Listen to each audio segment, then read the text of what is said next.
If you're running your business as a solopreneur, there are so many challenges. Let me know, do you relate to this? You have a laundry list of things that get done. Most of those things will move into the next day, the next week, the next month. You get to the end of the year, the end of whatever, and you're like, what did I get done? How did I get done? Oh, I forgot to do this. Oh, I forgot to do that.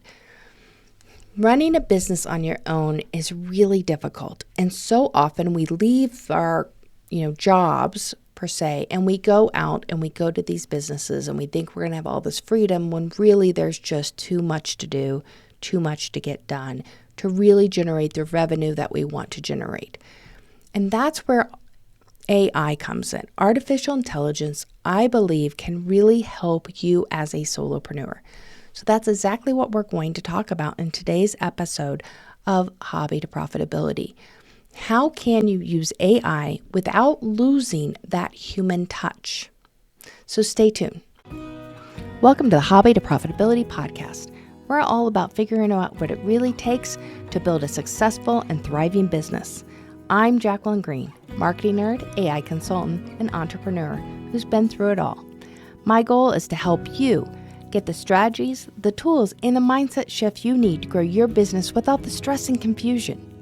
Every week, we'll dive into real, unfiltered side of entrepreneurship, the mindset shifts, the strategic moves, and the unexpected lessons that come with building a business.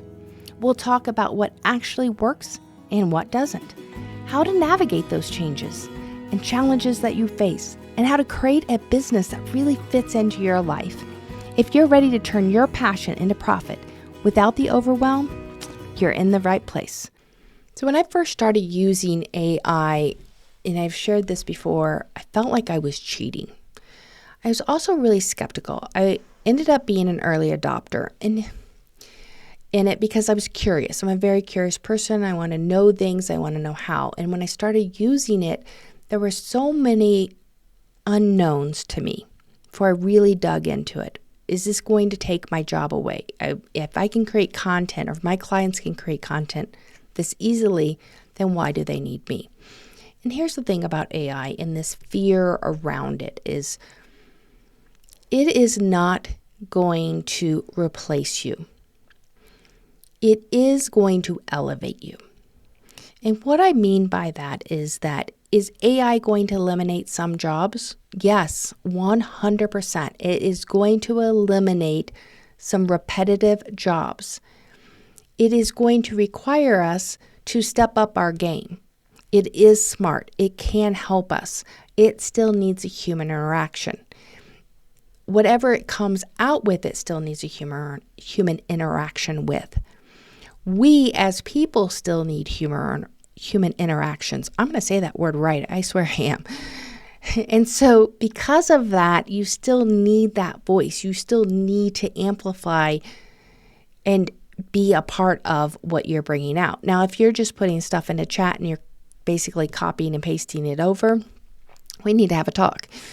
But how can AI really help you, especially if you're running a business on your own? I love those videos that'll tell you, oh, just go hire this or just go hire that. But in the early days of your business, you may be struggling with just bringing in enough revenue to pay for yourself.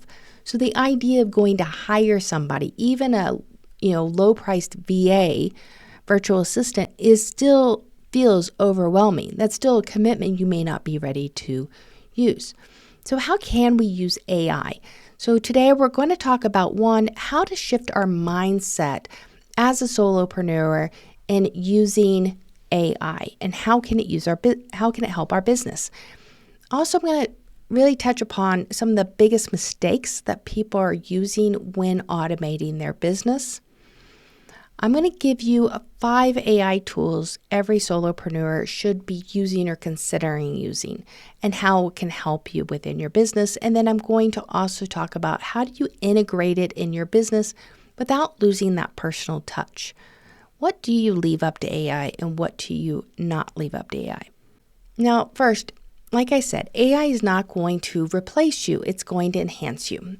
Here's the thing, and I had a a design build, an interior design company that also does construction. That's called a design build company, called me and asked me to come in and do some training around AI. And what drove them to give me a call was they went out to a customer's, I don't know if it was a home residence or if it was a property, and the client actually pulls up an AI rendering of the space with ideas. And of course, the owner of the company's like, well, hold on. That's what we do. We design that. We give you ideas around design. That's our job. So is this taking the place of me? And the truth is no, because at this point in time, it can only do so much. But what that designer missed was, at the time, now she's very aware, but is that she could actually use that app, that AI app, and get a feel for what her clients actually want before she ever starts designing. That saves so much time. So in the old process, when you're an interior designer, you go out, you talk to your client, you figure out what they like and don't like, you come back, you might pick out materials if it's, if you're to that point, and kind of get a feel for what they like and don't like. You take them back out to their house or their business.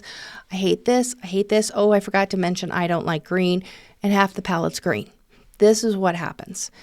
Inevitably, you're going to get those clients. Well, I forgot, we don't like this, or we can't have that, or this is too close, and you find out. But if you had an AI rendering tool where you could literally take a picture, which does exist, and show a couple of different feels or styles, you cut out a whole big chunk of that back and forth with the client, which really helps you get to really getting to the design part of the project, saving you time and saving frustration for the client.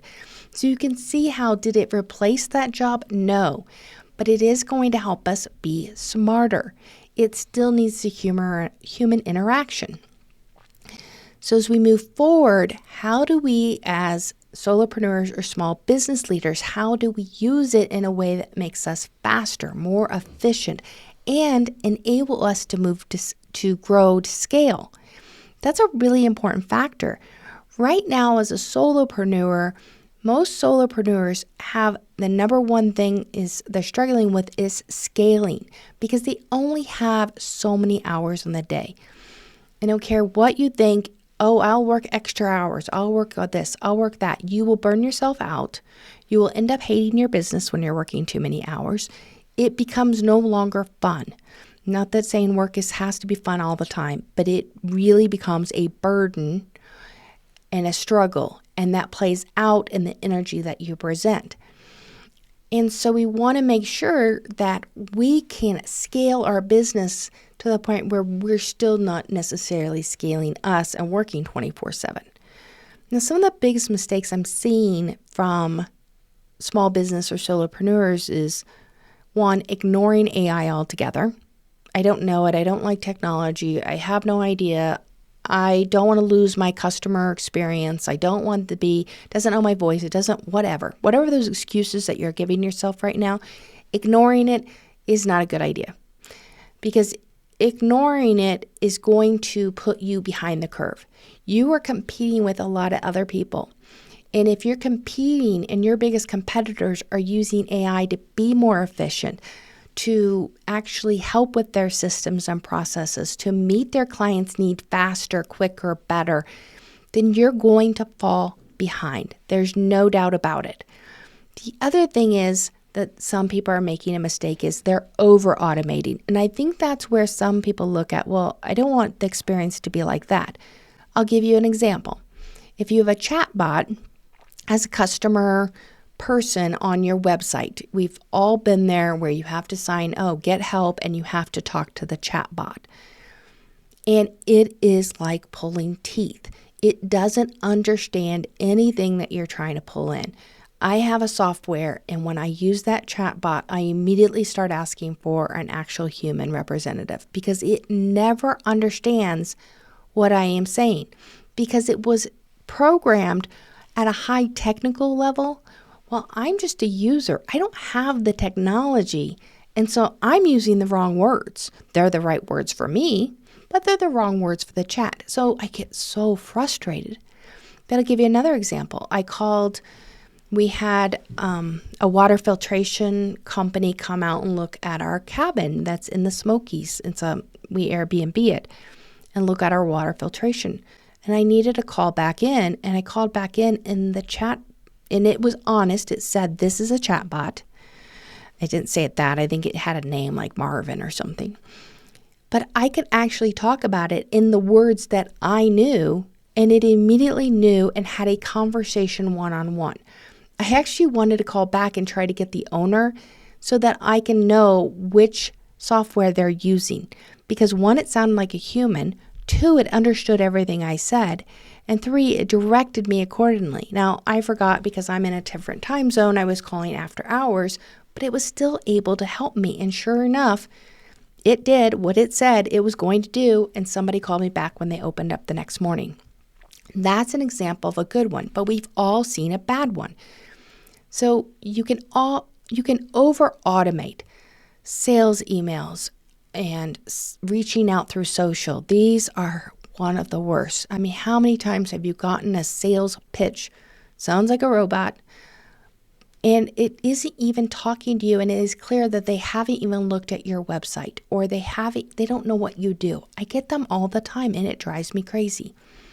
So if we know that these are mistakes, and these are essentially telling us, hey, let's just ignore this, or I don't want to get into that because it's too much, we need to kind of change and shift our mindset around that and understand that there is a key to the AI. It is here to support you, not replace you. And you still have to have that human interaction to really make it work. Let's be real. Random marketing tactics aren't going to grow your business. It's like throwing spaghetti at a wall, hoping the spaghetti will stick. If you're tired of spinning your wheels, or in this case, throwing spaghetti, then it's time to take a smarter approach. The Marketing Momentum Workshop is built for small business owners just like you, who need real results, not just more marketing noise. In one 4-hour session, we will work with you to pinpoint the best strategies and create a roadmap for your business that's going to help it grow. Take the first step. Book your free marketing health check now at behindthedesignco.com, and let's get your business moving in the right direction. So let's talk about some of the tools and how and what that means when I say you still have to be interactive. I shared with you the idea around the interior designer and how an interior designer or contractor could use, or an architect could use, an AI solution to get the initial design ideas, schematic design ideas from the client before you even go down a certain, path. You could kind of understand what your client needs. And so that's just one way that you could use AI, but you're still interacting with that client. Now, what about content? Content is a lot. Every single marketer is telling you to do more content, more content, more content. Now, Behind the Design, we specialize in creating content. We're very good at it. It is our sweet spot. I love content, so I don't mind creating it, but even I feel overwhelmed by content. There's just so much possibility. And when you're hearing from marketing experts of create more content, it feels overwhelming when your job isn't content. It's not marketing. Your job is to serve your clients. So how do you balance those two? Now, this is the number one thing that we think of with AI is developing content, but it really can help you write faster and smarter. What Chat or any of the other writing tools like Jasper, I've used Chat and I use Jasper. I also use Grammarly. What they can't do is tell your stories. They can't tell your experience. You can train them. I purchased the Pro plan on Chat, and I have taught it my brand. I have taught it my voice. I have given it content that I have written. I have told it stories that I have experienced. So in a lot of ways, as I have built this up over the last, I think I've been using it for 2 years now. It has got to know me. I treat it like a person. I talk to it. I know that sounds really weird. It is weird. But it can actually know my voice. And when it doesn't write something in my voice, I can say, hey, you're missing it. This isn't what I want. I want it to be more like this. For the longest time, every time I asked and put a prompt in, I would get back like around a blog. Oh, in today's digital landscape. Oh my goodness. Everyone knows it's a digital landscape. For heaven's sakes, stop starting sentences with, in today's digital landscape. That's the most ridiculous thing in the world. Let's start with actually an engaging sentence. So you do have to train it. But what does your overall look? For instance, this podcast script, I had a very detailed idea of how I wanted these to go. I follow basically a template. I wanted to cover 3 main buckets of whatever topic I was talking about on these solos. I wanted a hook at the beginning, and at the end, I wanted to recap. So that's essentially what I wanted to cover. I have that template. So then when I come up with topics and brainstorm new topics, I can say, hey, make sure you're using my template. The same thing with my podcast and the show notes. I have created a template, so when I put in the script and say, here's a script, write out the show notes for me based on what I actually said in the podcast, it's going to follow that template. It's going to recap everything I said. It's going to give timestamps based on what it says in the transcript of the podcast that I talked about. Those are things that are so much more useful. But with that, I've trained it. And so you have to train it the way you want it. And if you're not paying the extra money for the pro, what you can do is just remind it as you start with your prompts. Hi, this is my business. Remember, we go after this audience. This is what I'm trying to do. This is my brand voice. You can give it examples of your work. You can really help you kind of craft that idea and craft what your voice really looks like. So don't just copy and paste it, though. Add your own experiences. Yes, for my podcast episodes, I follow this basic template. I put it in with my topic and what I want to talk about and a general idea, and it comes back and kind of organizes my thoughts. All of my stories and the things that I add into it, that's what comes from me that, honestly, chat doesn't know. It's that human, it's the storytelling, it's the voice, the experiences that you add into that. Now, another tool that we use a lot is for our video and audio editing. So I mentioned that we transcribe all of the podcasts, any videos that we do, any lives that I do. And what we do is we record, and then we take that recording and we put it in a tool called Descript. And Descript will not only transcribe the entire video or podcast, whatever it is, but it'll also add the captions. And then you can easily go in and edit if it screws up a word, if it doesn't recognize something I've said. You can go in and replace that word. And so it's really easy to do that. And so I have a transcription of that through Descript. I can take that, and there are a couple things. One more thing with Descript. Depending on which package you pay for, you can actually, if you missaid a word, you can actually record your voice saying some statement, and it will replace that word. So if you said blog instead of podcast, you meant to say podcast. An episode here not too long ago, and a live thing I said there was 504 million podcasts. It's actually 5.4 million podcasts. It is every time, all my clips, there's a bunch of them. I misspoke. But if you pay for the right package, you can get that replaced. Anyway, so we take that transcription, and then I can add that into chat and create my show notes. The other thing that we're using, and we just recently started using, is Opus AI. Opus AI takes my videos, and remember how you've heard this all the time where, you take your longer videos and you cut it up into shorter videos and then use the shorter videos for the shorts or the reels. That is time consuming. If you're actually using editing software to do all that, well, Opus AI will do that for you. It also has a lot of stock video that you can use. So both of those have saved us so much time. Just adding captions to a video used to take me hours and hours. It was so painful, where this is doing it automatically.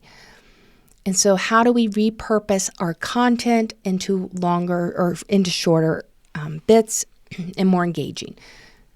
So in this particular case, AI is doing a lot of the technical work, but you still have to add your own personality into that. With Opus, you can actually add graphics and to it, but they have to still be you and represent you. So you get to control that. And that's where that human touch comes in. Now, next is around the chatbot and email automation.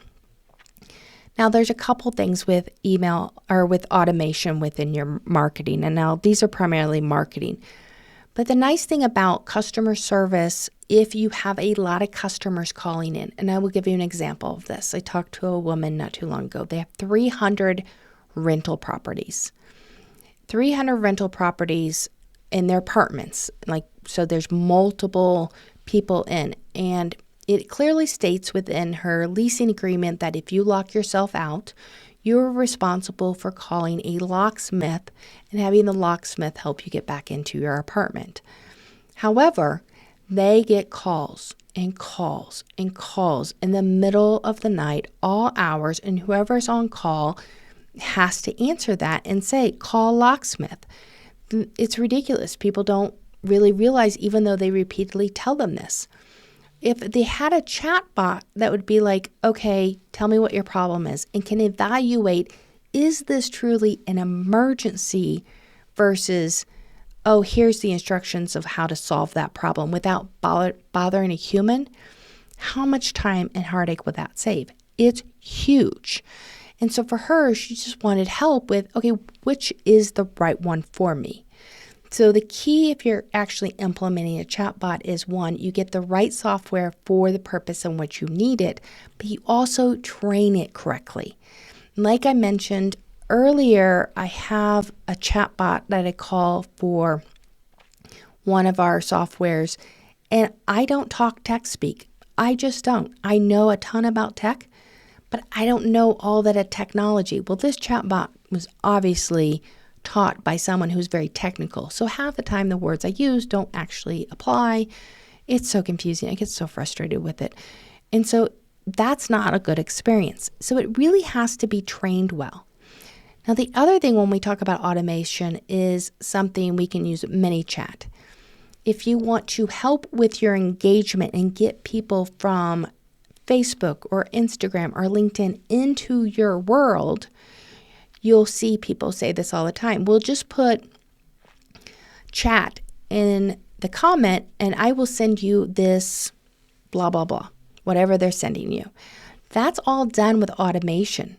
So instead of having to look at someone, all the posts and comments, which you should be doing, but that's not always possible, and you want to get back to them quicker, you can bring them in using a tool called ManyChat. And so you can set up campaigns for ManyChat.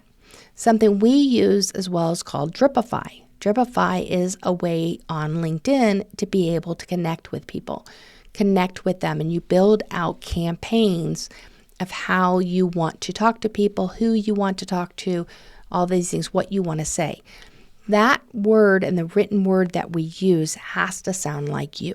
If you're using any of these tools, you have to have a personal touch to it. So I'm very mindful when I write these that even though I've kind of asked Chat, okay, how do I spruce this up? It's still my voice. It still sounds like a human. It is possible. Another thing you can do related to that is scheduling meetings. Everyone's doing this. And when I first started doing it, I felt so kind of, I don't know, it just felt impersonal to send someone a calendar link and say, here, go ahead and schedule it. But I tell you what, that thing is so useful. And now that I've gotten used to it, I appreciate when other people give me a calendar link. Because it used to be, oh, are you free this day? No. Oh, how about this day? No. And you're going back email to email. That little automation of here's my calendar link, book something. And I have my calendar updated it's so much easier to get those calls in and meet both parties. So when we're looking at this, we have to really keep it as a human touch. And when we start the conversation, even though AI might start it, you want to make sure that it does feel like or able to go into a human eventually, so you can really engage with that. So even if you're using like a mini chat, someone comes into your universe, now you can build that one-on-one relationship with them and talk to them. Another one is AI business automation. How do we get rid of those repetitive tasks? Now, this is such a big thing for so many people and businesses that it really does require some strategic thinking of exactly how is it going to work for you. What does your system look like? So when we do our AI consulting, we go in and we really look at the pain points within a system. And I'll give you an example. I went to the doctor last week, and before I went to the doctor, I had a check-in. And the check-in, you had to list the medications you were on, any procedures, all the, normal questions that they ask you before you go into the doctor since the last time you saw the doctor. And so I write all that in there. I get into the doctor's office, and the nurse starts asking me the exact same questions. And I was like, hey, I put all my medication and vitamins that I take on the check-in form when I did the check-in. Now, mind you, it took me about a half hour to do that check-in. And she goes, oh, that system doesn't talk to this system. We have to put it in separately. Are you kidding me? Then why'd you make me do it? And that's what I was thinking. And I, of course, made a joke, and she laughed. And I'm like, wow, wouldn't it be nice if those two talked, since it wastes less of your time and less of my time? She's like, yeah, that'd be nice. Well, guess what? AI allows them to do this. Now, healthcare is a little bit different because you have to have privacy. So there is a little bit different as far as you have specific software for you. But for regular businesses, you can do things like Zapier. Zapier will take information from one site and zap it to another site automatically. You set that up, and then no longer are you entering that same information in two different places. Hello, how much easier is that? Another great tool for your kind of automating your workflows and managing your schedule is Reclaim AI. Now, I have not used Reclaim AI. It's one of those that's on my list that I want to test, but I haven't done it yet.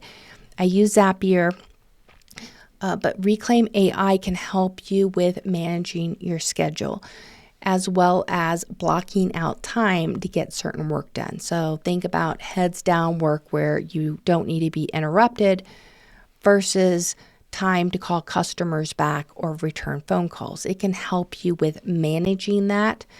I've heard it's really useful. I have not tried it. So how do we keep this human?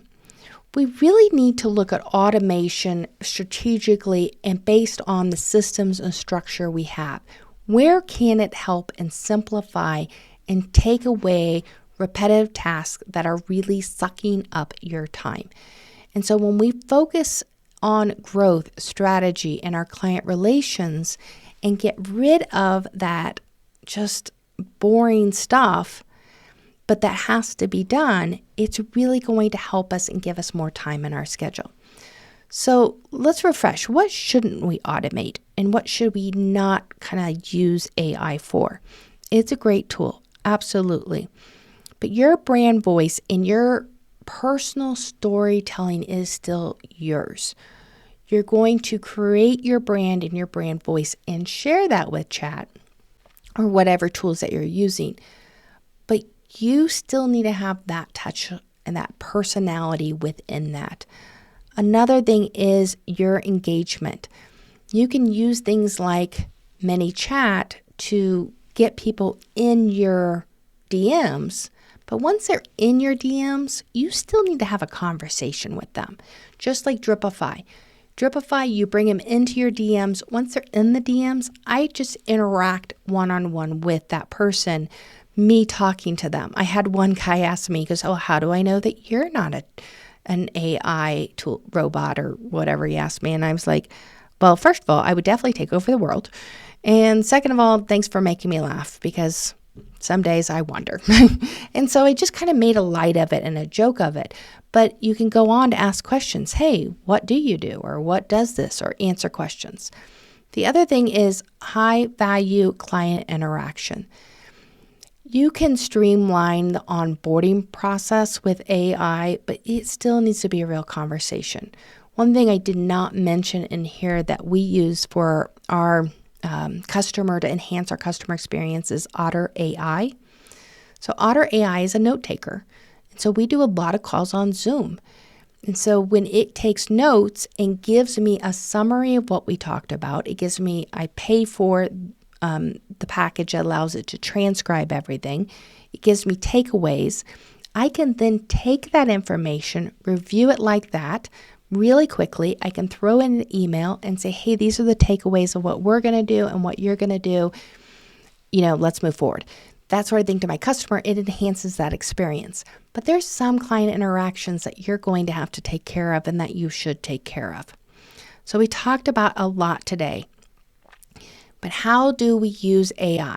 It's not going to replace you. It's a mind shift. You have to see, okay, how can it help me be better, more efficient? How can it help me create whatever? How can I get rid of repetitive tasks? How can I be more with it? And I think that's really the key with AI.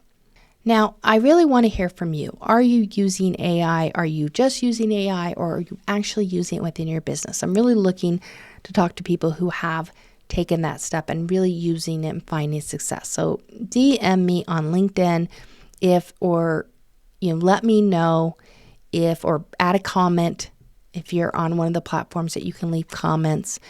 And tell me, how are you using it? What are you liking? What are you not liking? I love hearing about new products that you might be using that maybe I haven't tried yet. So you can ignore it. You can put your head in the sand, but truly, it's coming. So you might want to get ready for it. Well, I hope you enjoyed this episode. If you like this episode, please subscribe below and share it with somebody else who might benefit from it. And I'll see you next time. Thank you for listening to the Hobby to Profitability podcast with Jacqueline Green. If you enjoyed this episode, be sure to subscribe, leave a review, or share it with a friend. You can learn more about Behind the Design at our website at behindthedesignco.com, and be sure to connect with me on LinkedIn or subscribe to the Behind the Design channel on YouTube for more great business growth strategies. Now, I'll see you next time.